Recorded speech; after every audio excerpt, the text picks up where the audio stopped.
México volvió a ser esta noche un equipo de caricatura, una caricatura de equipo. Volvió a demostrar que no tiene juego, ni fundamento, ni conjunto, ni hombres, ni carácter, ni estilo para ganar en una cancha de un rival que está lejos de los primeros planos mundiales del fútbol. Y no hay pretexto que valga. El Salvador ha ganado porque fue mejor que el equipo mexicano, porque fue más fuerte, más inteligente, más rápido, más técnico, más versátil y más profundo. Jugadores de $150,000 al mes, algunos de ellos becados en el fútbol europeo, estrellas de firmamento nacional, grandes figuras de América, la Cruz Azul de Chivas. Esos mismos enfrentaron a un equipo de hombres valientes, gallardos, que juegan en la liga semiprofesional. Increíble, pero así fue.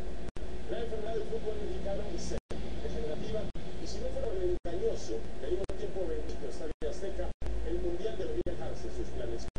No se busquen engañar, que no le cuenten mentiras, que no se intente, como casi siempre, generar una cortina de humo en torno a este nuevo fracaso.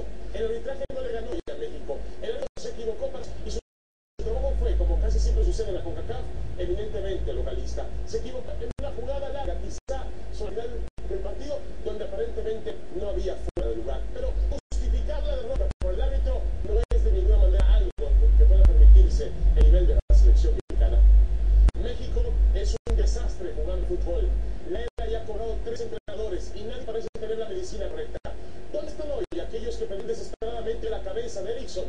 ¿No era Aguirre el hombre que devolvería a este fútbol la garra, la competitividad y el deseo de defender la camisa verde? ¿Dónde están esos brillantes directivos que supusieron que el Vasco iba a resolver todo? ¿Dónde están los intocables dueños del fútbol mexicano que toman decisiones y que no atinan a ninguna? México es una vergüenza, su fútbol es un desastre y sus jugadores tienen poca gallardía para defender la camiseta verde. El último lugar de la CONCACAF, solo por arriba del Trinidad y Tobago, lejos de la calificación, hemos tocado fondo, nos hemos sentido los dioses del área, nos hemos sentado en las hamacas a flojonear mientras otros trabajan y hemos vivido de un crédito que ya no existe. Damas y caballeros, lo mejor que le puede pasar a México es no ir, renunciar de una vez a Sudáfrica.